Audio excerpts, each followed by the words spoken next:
Hey guys, Mike was Gettin Greasy Garage. Working on the $1,000 auto, getting really close. I'm waiting on some 90-degree boots and stuff for the turbo ducting. Waiting for the heater core quick disconnects, which I've never seen till this truck.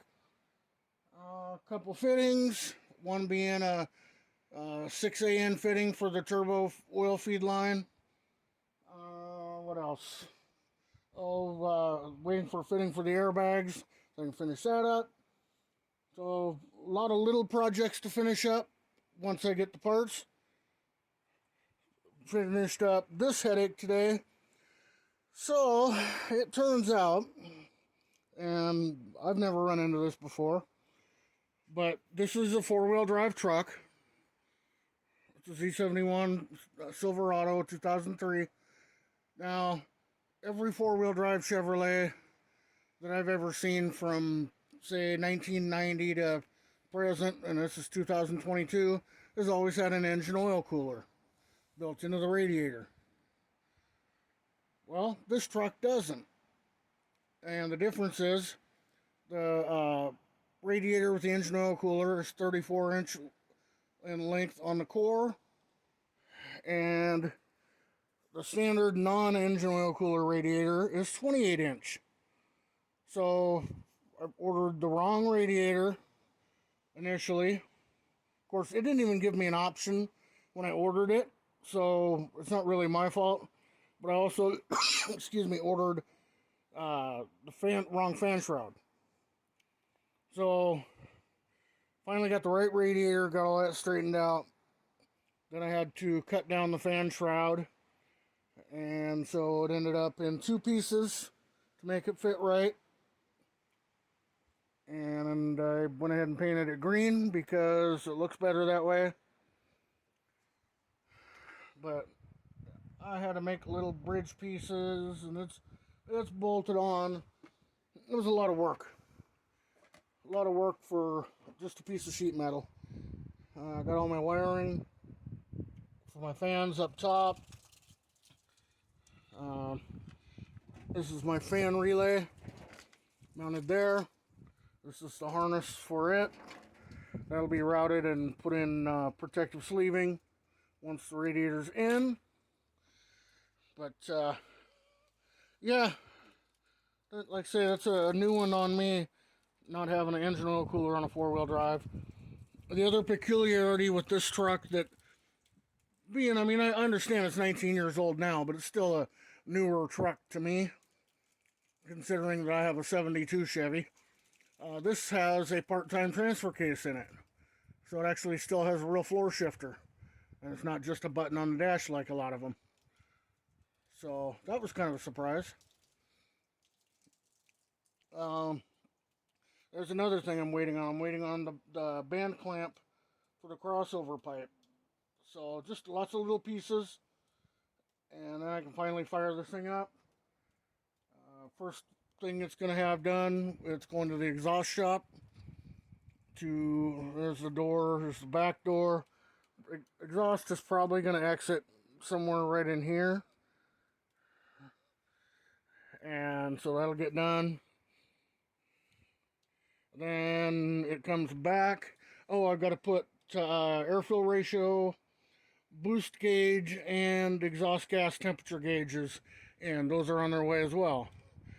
Because the tuner that we ordered through Edge Tuner Company, not recommended by the way, after our experience with them, they sell their tuner kit as it comes with everything. Or so it says. Well, it gets here and it has none of the connectors for hooking up airfill ratio or exhaust temp or boost. That's all added on by stuff you got to buy for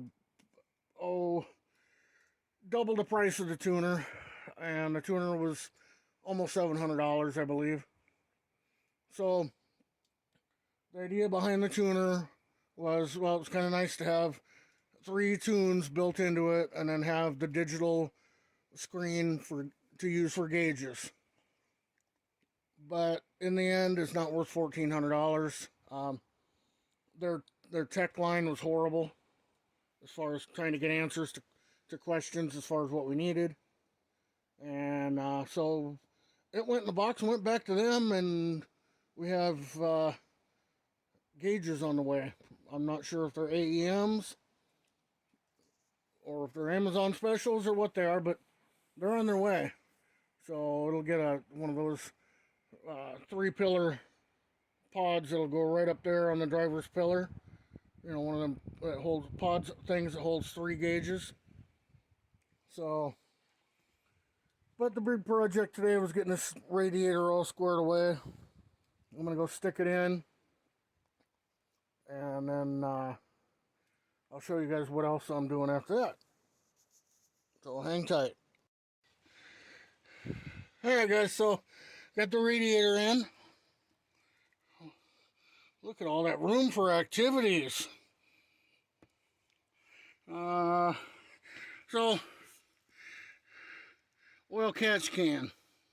You have to run an oil catch can on a turbo application because your PCV hose and your other valve cover vent hose cannot be connected to the intake manifold, otherwise they see boost pressure, and you have to have it somewhere for it to vent to, because by opening up the ring gap it does increase the crankcase pressure a little bit with a little bit extra blow by. So I made up a real nice clear tubing. There's a PCV. This side will come across and hook up to that valve cover port. On this end, we'll plug into our oil catch can. So let me get it routed here and we'll get it hooked up. Alright, well, I got it pretty well in. Runs back to the PCV, around underneath the intake, and over to this connection on that valve. That's off, but you get the idea. That's where it goes, and then it'll vent off any crankcase pressure. I keep hitting the button. It'll vent into this oil catch can, which you then can tell the level, and once it gets full you drain it. But I use an old axle vent right here, so I'm gonna go ahead and trim that line up and zip tie it so it's a little bit cleaner. But yeah, clear tubing's cheap and just looks different. So anywho, got radiator hoses I can put on now, some more wiring to do, and some clamps to connect. And yeah, anyway, it's raining, so I'm not going to do much more today. I'm just going to have some lunch. Alright guys, well, thanks for watching, and we're almost done with this build. As soon as this one's done and a couple other little small projects, then we begin on that 59. That'll be a fun build. So anyway guys, thanks for watching, and we'll see you in the next one.